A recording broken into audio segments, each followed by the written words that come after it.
연명의료결정제도의 개념. 우리나라에 연명의료에 대해 미리 결정할 수 있는 법과 제도가 있다는데 맞나요? 네, 있습니다.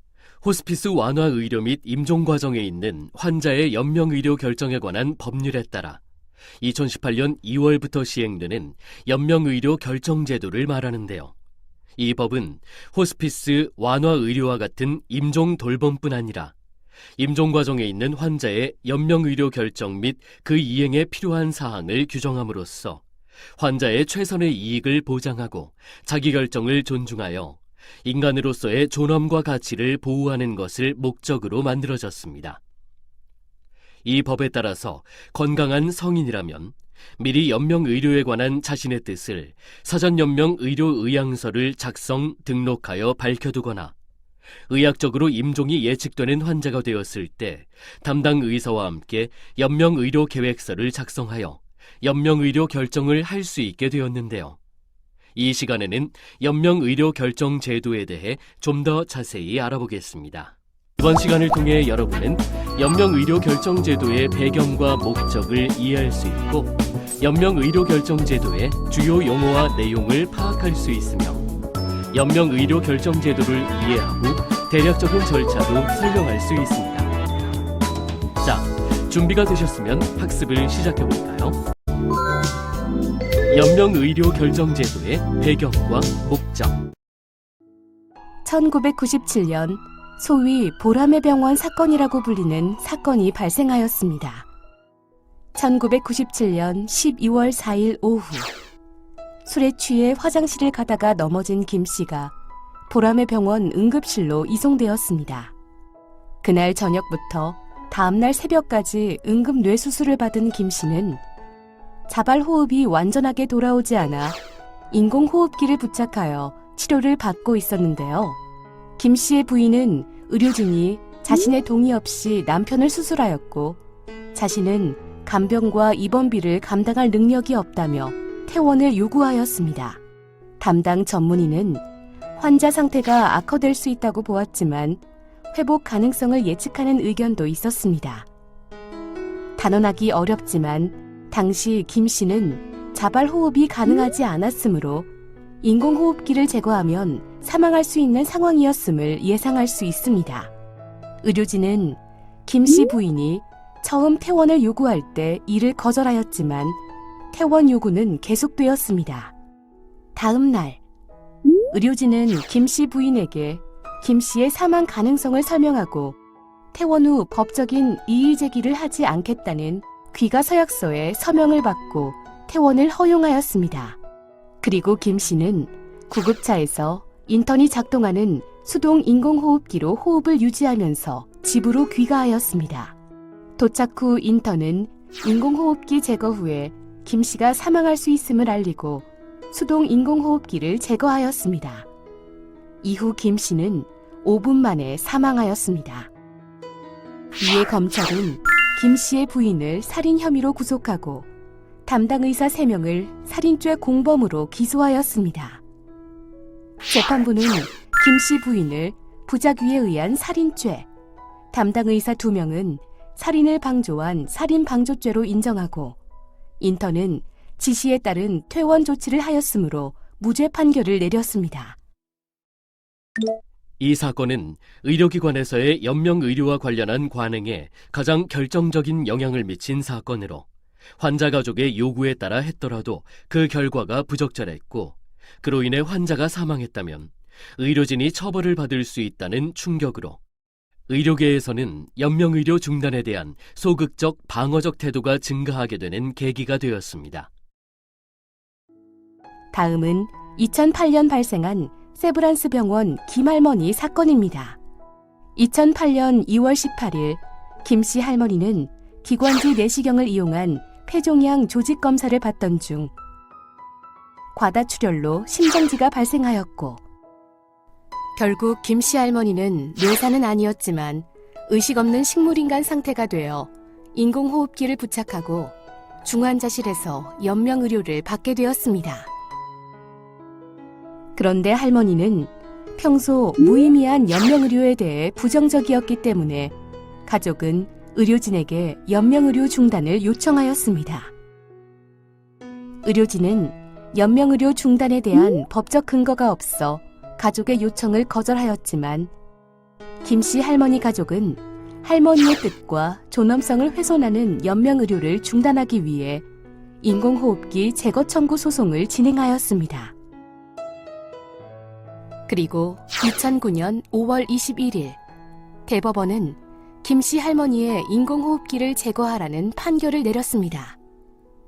대법원은 환자가 자기 결정권을 행사하는 것으로 인정되고 회복이 불가능한 사망의 단계라면 연명의료를 중단할 수 있다고 보았습니다.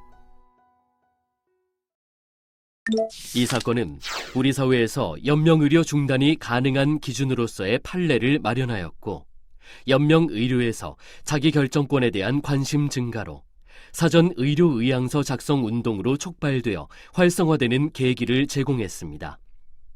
또한 의료계를 둘러싸고 결정권에 대한 보호와 의료인에 대한 보호를 위한 연명의료 관련 법제화의 필요성을 대두시키는 계기가 되었는데요. 이러한 점에서 보람의 병원 사건과 비교가 되고 있습니다. 대법원 판결 후 우리 사회는 다양한 변화가 시작되었습니다. 먼저 의료계에서 연명치료 중지에 관한 지침을 스스로 마련하여 제안하였고, 정부도 연명치료 중단 제도화 관련 사회적 협의체를 구성하여 논의를 시작하였으며, 국가생명윤리심의위원회에서는 연명의료 결정에 관한 권고안 마련을 위한 특별위원회를 구성 운영하였으며, 이러한 모든 노력의 결과로 2016년 호스피스 완화 의료 및 임종과정 환자의 연명의료 결정에 관한 법률이 제정되고 연명의료 결정 제도가 시행되게 되었습니다. 우리 사회의 변화를 좀 더 구체적으로 살펴보겠습니다. 먼저 의료계가 전문가로서 스스로 마련한 연명치료 중지에 관한 지침은 그 의의가 매우 큽니다. 지침에서는 연명치료 중지 대상 환자를 환자의 상태에 따라 제1수준에서 4수준, 연명치료도 일반 연명치료와 특수연명치료로 구분하고 있습니다. 여기서 일반 연명치료는 생명유지에 필수적이므로 지속되어야 하며, 특수연명치료는 특수장치가 반드시 필요한 치료로 중지 가능하다고 보았습니다. 또한 이 지침에서는 회생 가능성이 없는 말기 환자에 대하여 환자의 자기결정권과 환자의 상태에 대한 의학적 판단에 근거하여 무의미한 연명치료를 중단할 수 있다고 보고 제한하는 등 의료계에서 스스로 만든 전문직 윤리로서의 의미는 있었으나 정작 의료계의 큰 호응을 얻지 못하고 법제화에 대한 요구가 지속적으로 제기되었습니다. 2010년에는 정부가 나섰습니다. 보건복지부는 연명치료 중단 제도화와 관련하여 협의체를 구성하였는데요. 협의체는 종교계, 의료계, 법조계, 시민사회단체, 입법부로부터 추천된 전문가 18명으로 구성되었으며, 말기 환자에 대하여 인공호흡기, 심폐소생술 등과 같은 특수연명 치료 등에 대해 중단 가능한 연명치료 범위에 대해 합의하고, 미리 의사를 밝혀둘 수 있는 사전 의료의향서 작성 조건 및 절차의 마련 등에 합의하였습니다.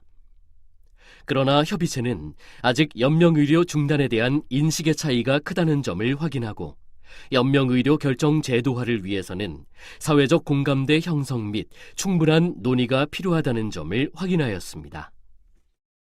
이에 대통령 소속 국가생명윤리심의위원회는 2013년 연명의료 결정에 관한 권고안 마련을 위해 특별위원회를 구성 운영하였습니다. 위원회는 연명의료 결정에 관한 기본적인 원칙에 합의하고, 그 합의된 원칙의 구현과 인식 차이로 인한 문제 최소화와 합의를 위해 연명의료 결정 관련 용어를 정리하고, 연명의료 제도화를 위한 기본 원칙과 제도화 필요성, 이를 위한 사회문화적 토대 필요성을 강조하였으며, 이 권고안을 바탕으로 연명의료 결정에 관한 법률 마련을 통한 제도화가 본격적으로 추진되게 됩니다. 우리 사회에서 각계각층의 노력으로 2016년에는 연명의료 결정법이 마련되었습니다. 연명의료 결정법의 마련과 취지는 다음과 같습니다. 2016년 2월 3일 연명의료 결정에 관한 제도와 그 제도를 지원하기 위한 임종 돌봄을 강조한 호스피스 완화 의료 및 임종 과정에 있는 환자의 연명의료 결정에 관한 법률로 제정되었고 1년 6개월 후인 2017년 8월 호스피스 완화 의료 등 임종 돌봄에 대한 총칙 및 호스피스 완화 의료 관련 규정이 먼저 시행되었으며 2018년 2월에는 연명의료 결정제도가 시행되었습니다. 그렇다면 왜 연명의료 결정제도가 시행되었을까요? 의료 현장에서는 의학적 전문성을 바탕으로 환자의 상태를 정확히 판단하고 환자나 환자 가족과 예상 결과를 공유한 후 환자의 치료 방향 및 치료 계획을 함께 논의하게 됩니다. 그러나 여기서 환자의 치료 방향 및 치료 계획을 함께 논의한다는 것이 환자나 환자 가족이 결정하는 바에 따라 의료 행위가 이루어질 수 있는 것을 의미하는 것이 아닙니다. 그러므로 연명의료결정법은 국민에게는 자신의 상태를 잘 이해하고 연명의료에 관한 결정을 스스로 할 수 있는 기회를 제공할 수 있도록 보장하며 미리 대비하여 연명의료에 대해 자신의 뜻을 밝혀둘 수 있도록 합니다. 그리하여 연명의료에 대해 환자 스스로 결정하는 자기 결정권을 존중하고 최선의 이익을 보장함으로써 법적인 보호가 가능하도록 하는데요. 이 연명의료 결정제도는 임종 과정에 있는 환자에게 연명의료를 시행하지 않거나 중단할 수 있는 기준과 절차를 정립하여 국민의 삶을 존엄하게 마무리할 수 있도록 지원하는 제도로 볼 수 있겠습니다. 연명의료결정법의 주요 내용. 연명의료결정법은 임종 과정에 있는 환자에게 호스피스 완화 의료를 제공하고 환자가 연명의료와 연명의료 중단 등 결정을 할 때 그 이행에 필요한 사항을 규정함으로써 환자의 최선의 이익을 보장하고 자기 결정을 존중하여 인간으로서의 존엄과 가치를 보호하는 것을 목적으로 합니다. 다음은 연명의료결정법 제3조 기본 원칙에 대해 알아보겠습니다. 기본 원칙은 법률에서 구체적으로 정의하지 않은 사항에 대해서 기본 원칙에 따라 판단할 수 있도록 합니다. 환자는 최선의 진료를 받으며 자신의 질환의 상태, 예후 및 본인에게 시행될 의료 행위에 대해 충분한 정보를 제공받아 스스로 결정할 권리가 있으며 의료인은 환자에게 최선의 진료를 제공하고 호스피스, 연명의료, 연명의료 중단 등 결정에 대해 충분한 정보를 제공한 후 환자의 결정을 존중해야 하는 의무를 가집니다. 이제 연명의료결정법에서 사용하는 주요 용어의 뜻을 알아보겠습니다. 임종과정이란 회생의 가능성이 없고 치료에도 불구하고 회복되지 아니하며 급속도로 증상이 악화되어 사망에 임박한 상태를 말하며 임종과정에 있는 환자란 연명의료결정법 제16조에 따라 담당 의사와 해당 분야의 전문의 한 명으로부터 임종과정에 있다는 의학적 판단을 받은 자를 말합니다. 말기 환자란 적극적인 치료에도 불구하고 근원적인 회복의 가능성이 없고 점차 증상이 악화되어 보건복지부의 영으로 정하는 절차와 기준에 따라 담당 의사와 해당 분야의 전문의 한 명으로부터 수개월 이내에 사망할 것으로 예상되는 진단을 받은 환자를 말합니다. 연명의료란 임종 과정에 있는 환자에게 하는 심폐소생술, 혈액투석, 항암제 투여, 인공호흡기 착용 및 그 밖에 대통령령으로 정하는 의학적 시술로서 치료 효과 없이 임종 과정의 기간만을 연장하는 것을 말하고 연명의료 중단 등 결정이란 임종 과정에 있는 환자에 대한 연명의료를 시행하지 아니하거나 중단하기로 하는 결정을 말합니다. 호스피스 완화 의료란 아래 질병 중 어느 하나에 해당하는 질환으로 말기 환자로 진단을 받은 환자 또는 임종 과정에 있는 환자와 그 가족에게 통증과 증상의 완화 등을 포함한 신체적, 심리사회적, 영적 영역에 대한 종합적인 평가와 치료를 목적으로 하는 의료를 말합니다. 담당 의사란 의료법에 따른 의사로서 말기 환자 또는 임종 과정에 있는 환자를 직접 진료하는 의사를 말하고 연명의료 계획서란 말기 환자 등의 의사에 따라 담당 의사가 환자에 대한 연명의료 중단 등 결정 및 호스피스에 관한 사항을 계획하여 문서로 작성한 것을 말하며, 사전 연명의료 의향서란 19세 이상인 사람이 자신의 연명의료 중단 등 결정 및 호스피스에 관한 의사를 직접 문서로 작성한 것을 말합니다. 연명의료 결정 절차. 연명의료 결정은 환자나 환자 가족이 연명의료 중단 등 결정 요청을 하게 되면 담당 의사와 해당 분야 전문의 한 명이 이행 대상 환자라는 의학적 판단을 하게 됩니다.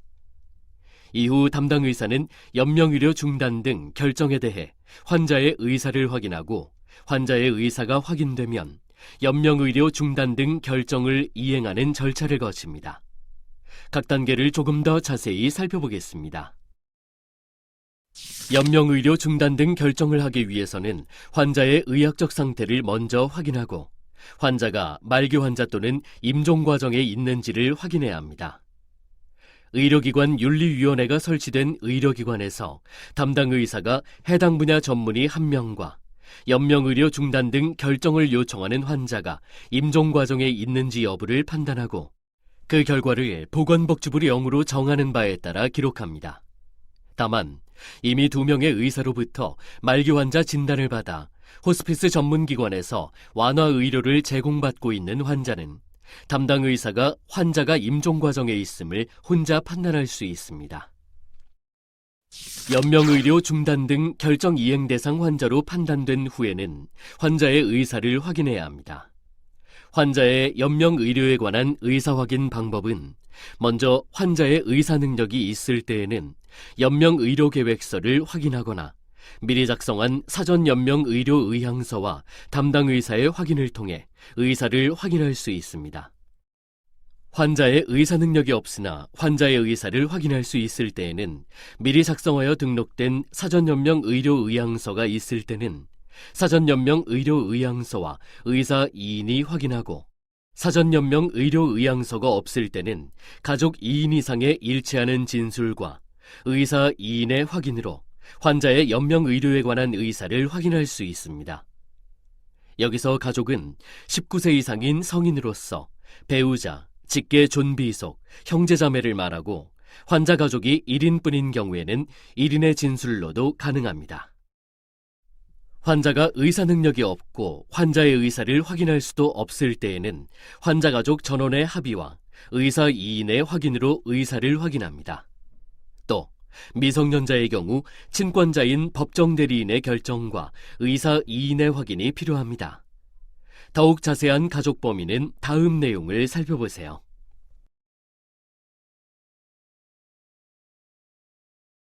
담당 의사와 전문의가 함께 환자의 의학적 상태를 임종 과정이라고 판단했고, 그 환자의 연명의료 중단 등 결정에 대한 의사를 앞에서 설명한 방법 중 어느 하나로 확인했다면, 담당 의사는 환자에게 치료적 효과 없이 임종 과정의 기간만 연장하는 연명의료를 하지 않거나 중단할 수 있습니다.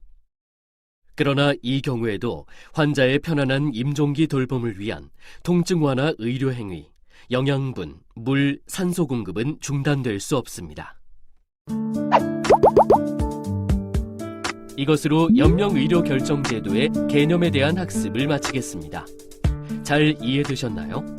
다음 시간에는 연명의료제도의 관리 체계에 대해 학습하겠습니다. 수고하셨습니다.